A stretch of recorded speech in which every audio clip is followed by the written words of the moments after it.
and welcome to another presentation of Under the Macroscope. Today, I want us to take a closer look at the terrorists in our living room. Yes, I said terrorists in our living room. Just what is or who is a terrorist?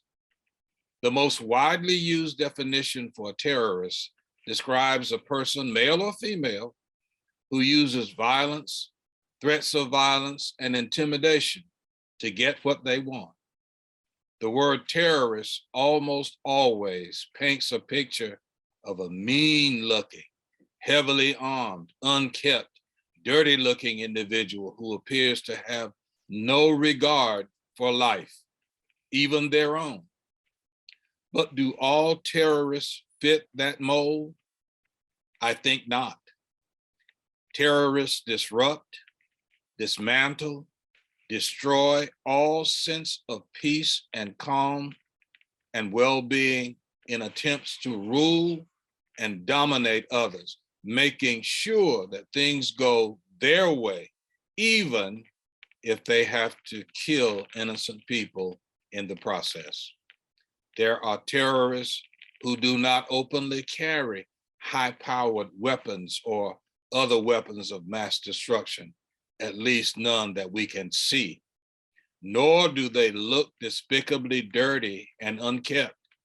As a matter of fact, many terrorists look just like ordinary people going about their daily lives. They work in swank office complexes, lived in so-called upscale neighborhoods, teach our children, handle our finances, and sit next to us in church. You see, terrorism is not a monster that always looks the part.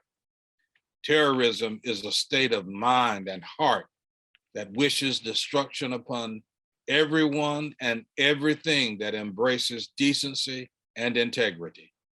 It looms in inconspicuous places, plotting and scheming to disrupt common decency and good wherever it exists. It cries out for its victims' blood 24/7. And most of us are not even aware of this because we're too distracted to see the signs.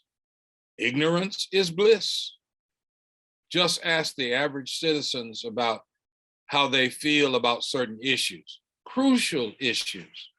And more often than not, they will tell you that they really hadn't given those things much thought. Much thought? Are you kidding me? Our nation is imploding and you haven't given it much thought? Oh, you don't believe that such ignorant apathy is real. Well, tell me, please, what do you think of one who has the mindset and makes it known publicly that I don't vote because my vote really doesn't matter? That thought alone plays into the hands of clandestine terrorists who are openly trying to destroy our democracy. We don't realize it, but an everyday writing utensil, commonly called a pen, can be a weapon of mass destruction and terror. Don't believe me? Consider the reckless-lation,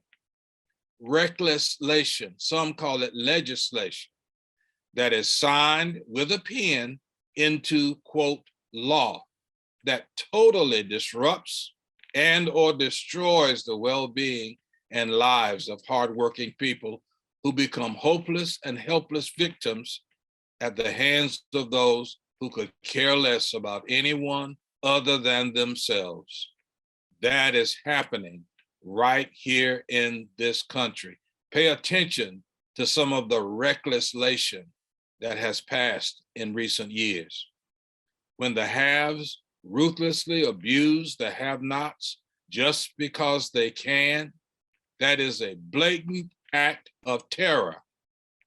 There are those who want absolute control over your mind, body, and possessions. If you cannot see the terrorism in that, then you have already become a partner in the destructive evil that is killing our nation. Be very, very careful about whose political bed you sleep in.